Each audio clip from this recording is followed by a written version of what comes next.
é a mensagem do Amém.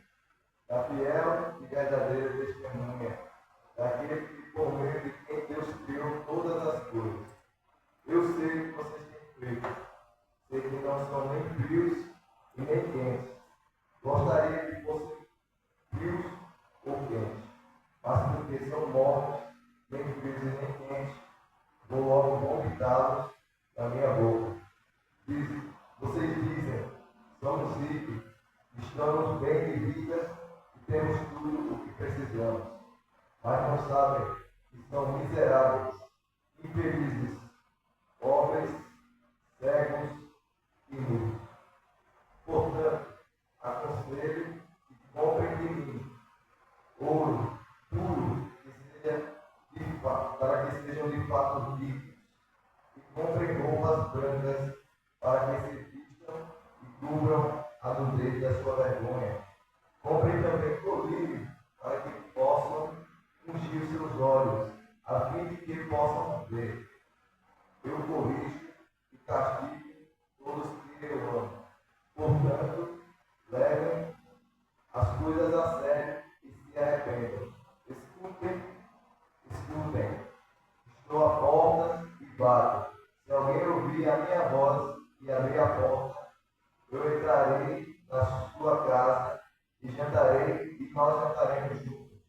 Aos que conseguirem a vitória, eu darei direito de se sentarem ao lado do meu trono, assim como eu consegui a vitória e agora estou sentado ao lado do trono do meu Pai. Portanto, se vocês têm ouvido para ouvir, então ouçam o que o Espírito diz às igrejas. Pode sentar, irmãos.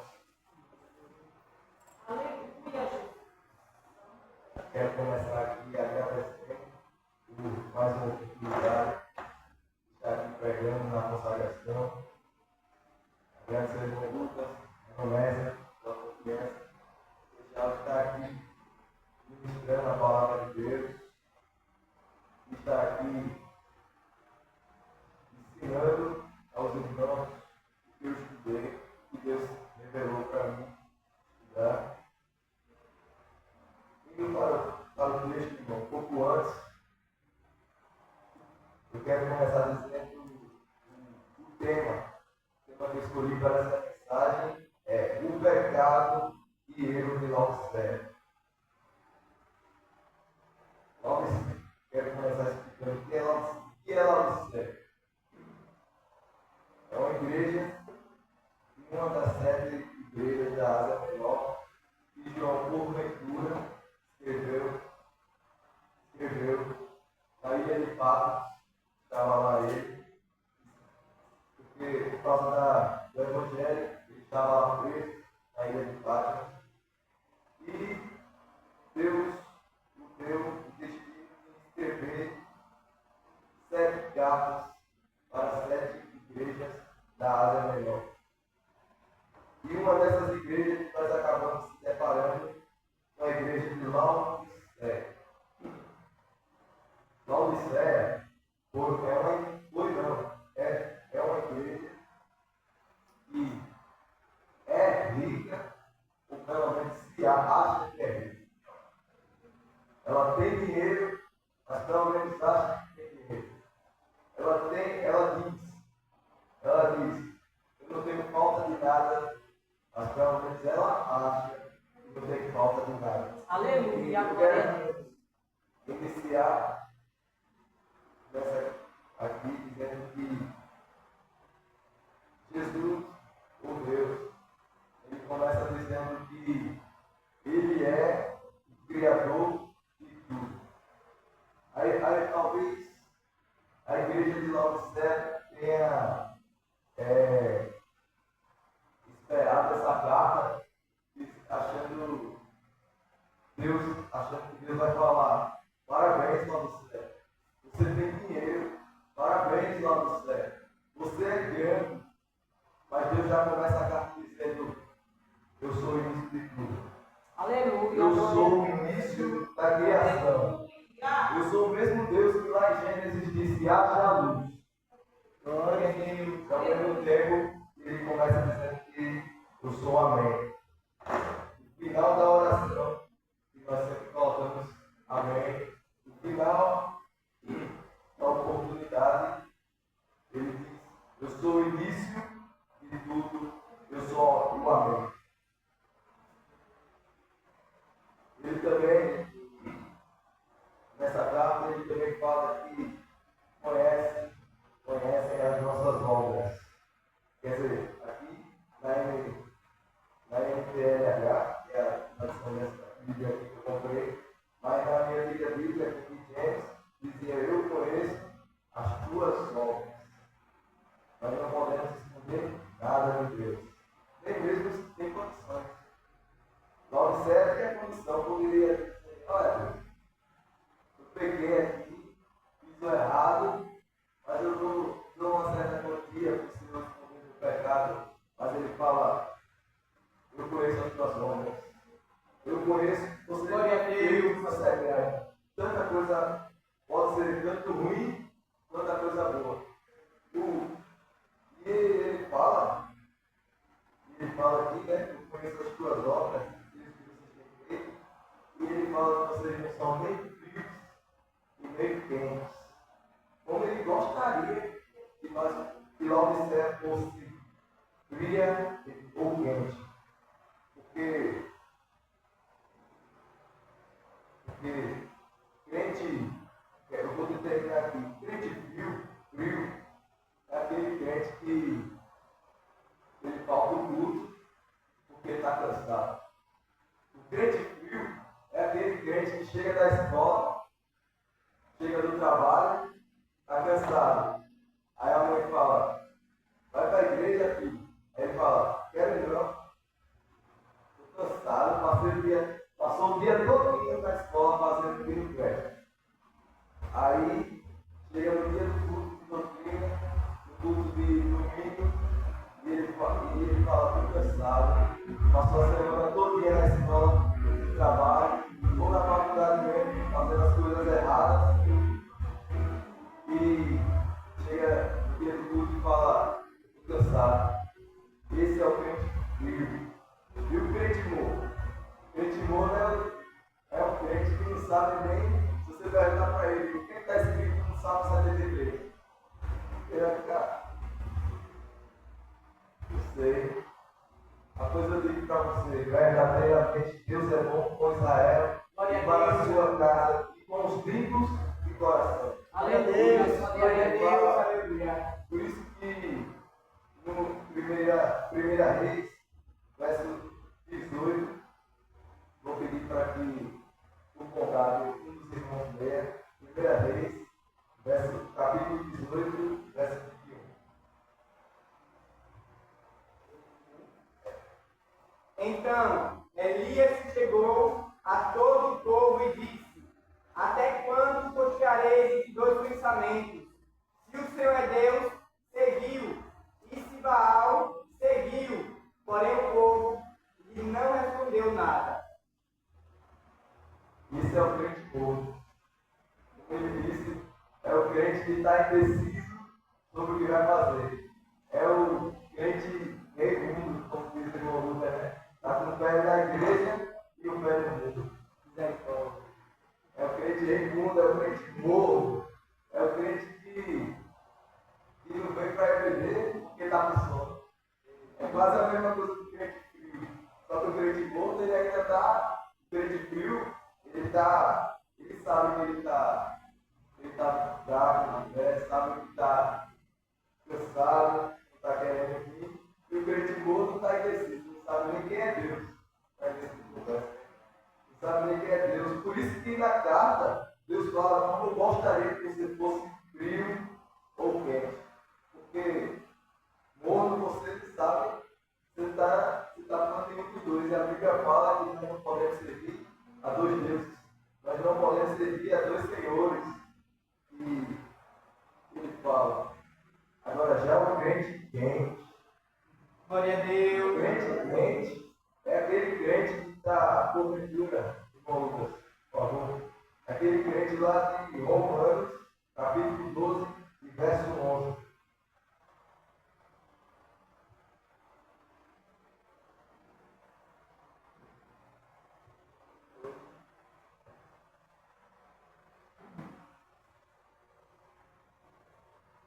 Não sejais vangorosos no cuidado, sedes fervorosos do Espírito, servindo ao Senhor.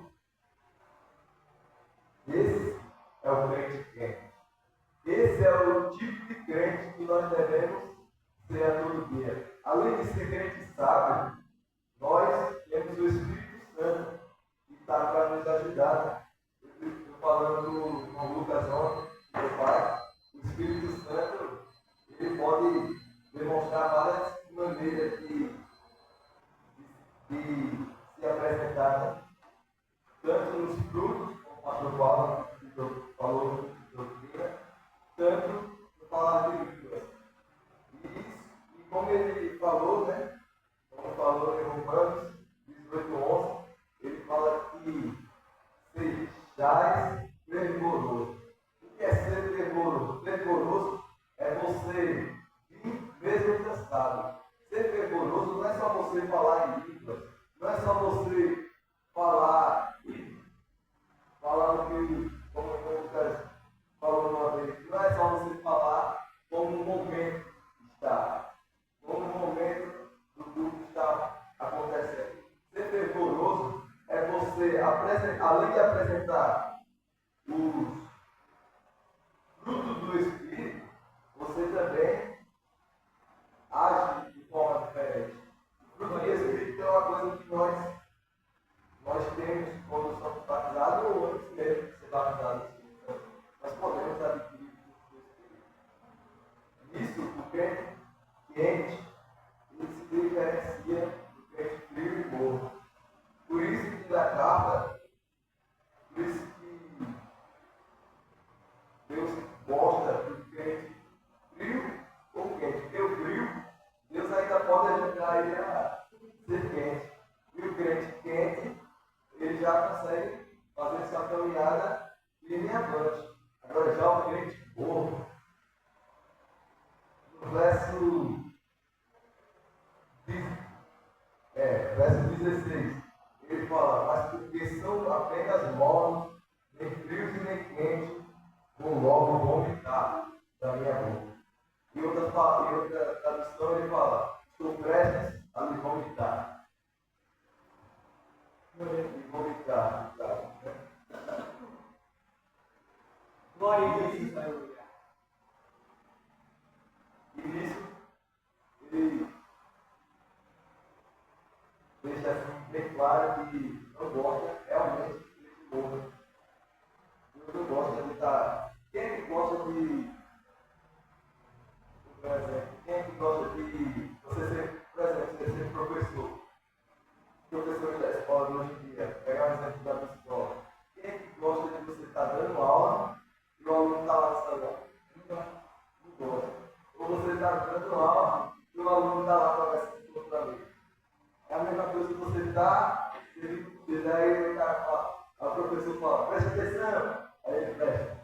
Está lá, ele fica prestando atenção, todo o professor vira as costas, ele começa a conversar de tudo. É a mesma coisa que o crente morre. Por isso que Deus fica prestes a vomitar. Mas tem um porém. Ele não vomitou ainda. Aleluia, glória a Deus. O crente morto ainda tem solução, porque Deus não vomitou. Aleluia, glória a Ele Deus. está prestes a vomitar. Mas tem porém, ele não vomitou. Ele não descartou ainda esse projeto. Ele ainda não descartou ainda sua história. Ele ainda disse, eu tenho solução para a sua vida. Eu tenho solução para o seu problema, tanto seja na sua casa, no seu trabalho, na sua escola, ou em qualquer região que você esteja, ele tem solução. Glória a Deus. E após isso, ele fala no verso 17, vocês dizem, somos ricos, estamos bem de vida e não temos falta de nada.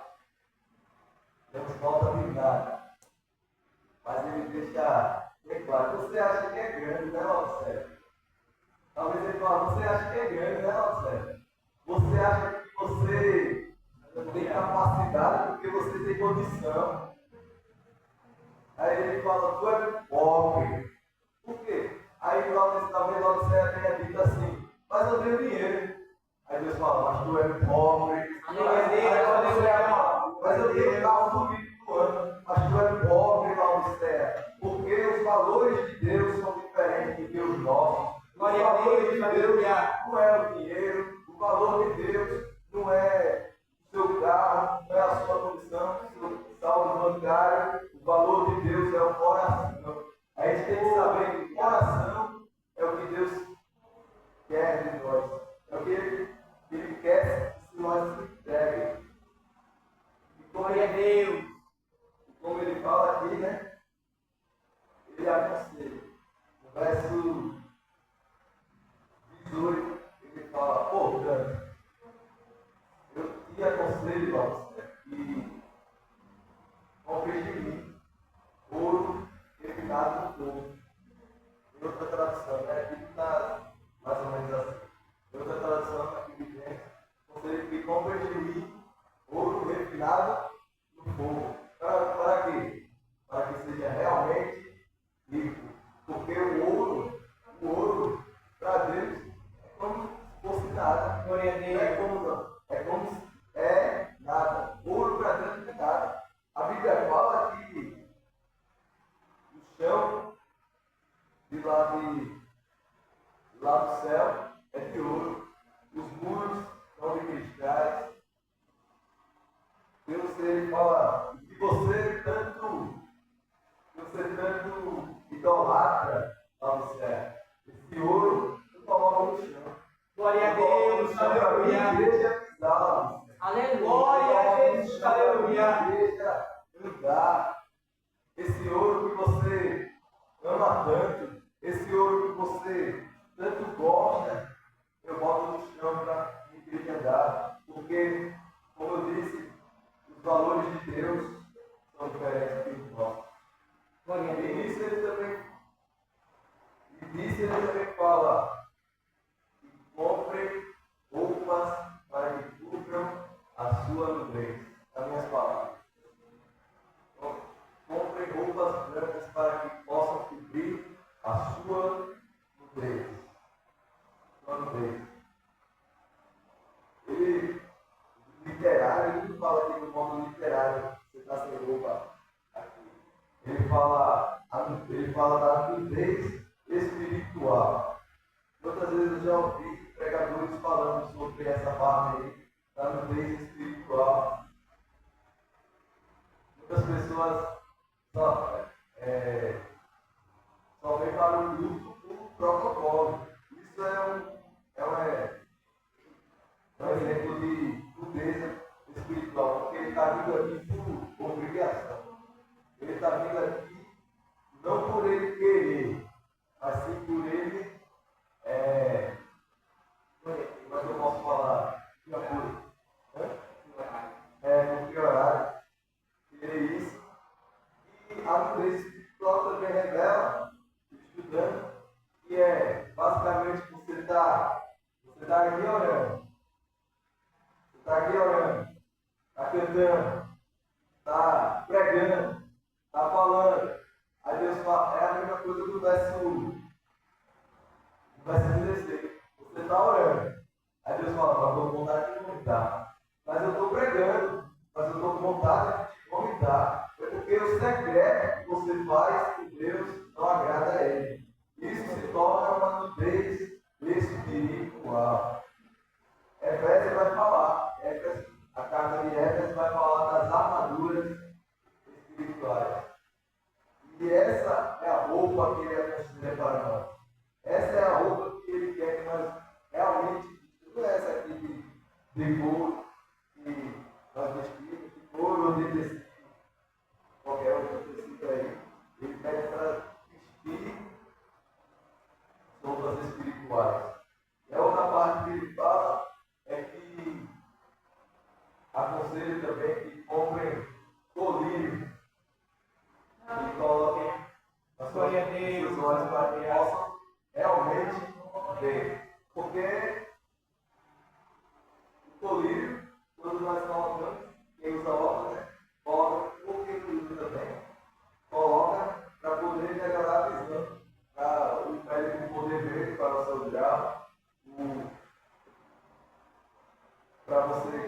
enxergar melhor. Mas o colírio que ele fala aqui é outro sintoma espiritual também. É o colírio espiritual. Porque o crente morno, ele faz as coisas sem nem saber o que está fazendo. Por exemplo, ele está cantando lá um louvor, né? Não, outro exemplo. Por exemplo, o pregador chama para vir aqui para frente, aí para quem não é passado, ele vem. Aí ele começa lá, adorando, mas dentro da mente dele ele não sabe nem o que é que ele está, por que ele está fazendo ali.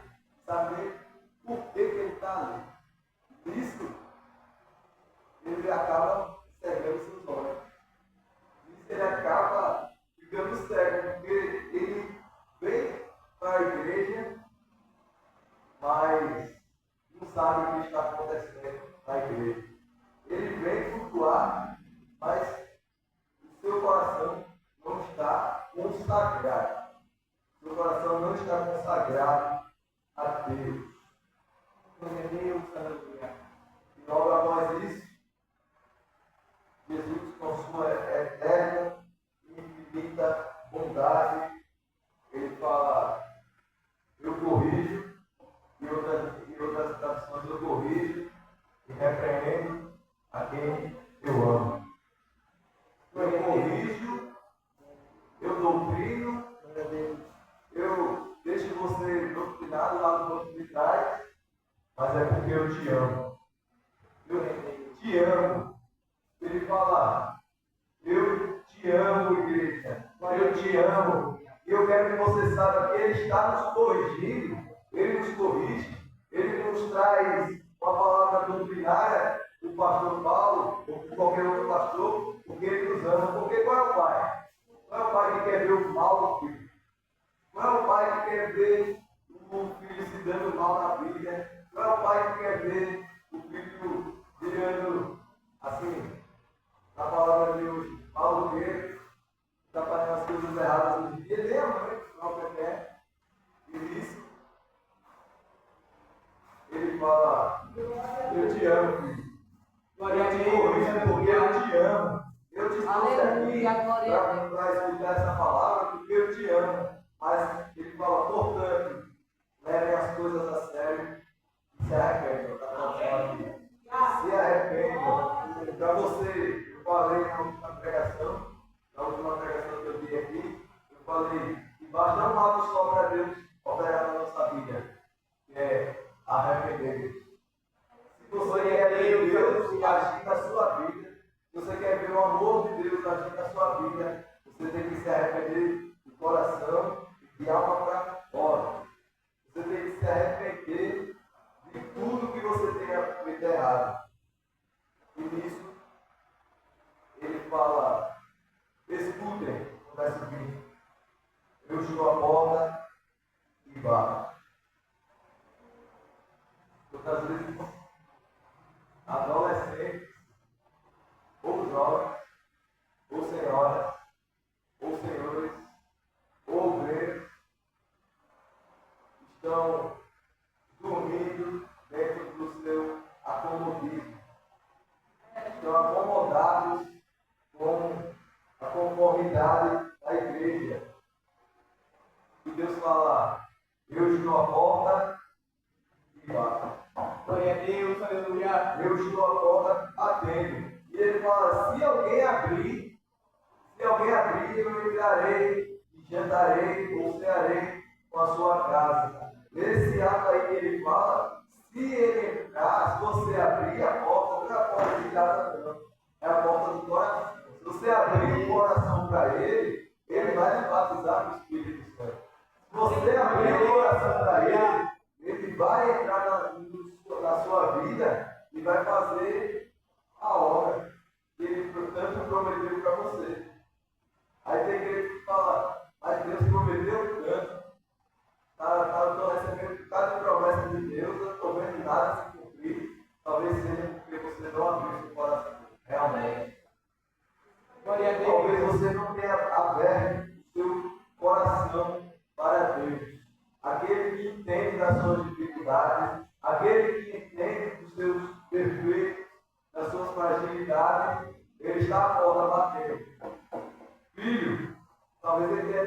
falando assim, filho, e aquele momento que eu tinha com você no particular? E aquele momento que você tirava para fazer uma oração, para conversar comigo? Eu estou com saudades. Eu estou com saudades de ouvir a sua voz novamente te pedir. Irmãos, eu confesso, mas eu também estou um pouco assim, fechado para Deus. Eu, de outra maneira, eu estou assim, com um certo bloqueio. E isso, eu estou como um crente, eu nesse momento estou como um crente frio. Crente frio, eu estou estudando a palavra. Estou fazendo o certo. Estou estudando. Mas eu vou lá e percebo que eu realmente não estou conseguindo abrir o meu coração para Deus. Mas eu estou estudando para isso. Estou pedindo ajuda ao meu amigo, irmão Lucas. E eu creio que Deus vai agir na minha vida, como Ele agiu, porque eu confesso que também, quando eu cheguei no departamento de jovens, eu era mais animado. Eu era mais, assim, eu buscava mais. Muitas vezes, o pastor falou, né, no discurso do doutrina, ele falou que nós estamos acomodados, e eu me policiei, né? Porque tem igreja que fala, que o cara está do lado dele, aí o cara fala, olha, foi para você essa lapada, né? Aí ele fala, foi para mim não, está repreendido. Aí Deus fala, mas eu corrijo a quem eu amo. Então, se você não quer a minha doutrina, se você não quer o meu conselho, é porque você não quer o meu amor. Se você está repreendido para mim, é porque você não quer o meu amor. E nisso eu reparei que eu estava de coração fechado para Deus. Mas, teve o curso de Santa Ceia, acho que foi um dia antes da festividade do Pai. E, quando eu peguei a ceia, segurei o pão, eu senti dentro de mim. Se você comer, tem que se arrepender. Se comer, tem que arrepender do seu coração. Aí eu fiquei meio dúvida, né? Fiquei, rapaz, me arrependi realmente. E nisso, eu tomei, me arrependi, né? Teve tempo lá que passou 3. Aí eu vou comer, vou me arrepender para a honra e glória de Deus. Comi o pão, e hoje em dia estou na boa e vontade de Deus. Mas continuando, voltando para a palavra. Ele fala no verso 21. E aos que conseguirem vencer, aos que conseguirem chegar ao seu potencial, a vida eterna, eu darei vitória. Eu darei direito de se sentarem ao lado do Aleluia, glória a meu Deus. trono. Porque do mesmo jeito que Deus venceu, como diz lá em João, verso 16, capítulo 16, verso 33, lembre bom ânimo, eu venci no mundo vocês terão aflições, mas lembre bom ânimo, porque eu venci o mundo. O mundo pode estar em alegria, Glória a Deus, pode estar em desespero, mas lembre bom ânimo. Por quê? Porque Deus venceu o mundo. E se Ele venceu o mundo, Ele foi lá, ele ressuscitou, Ele foi lá e ressuscitou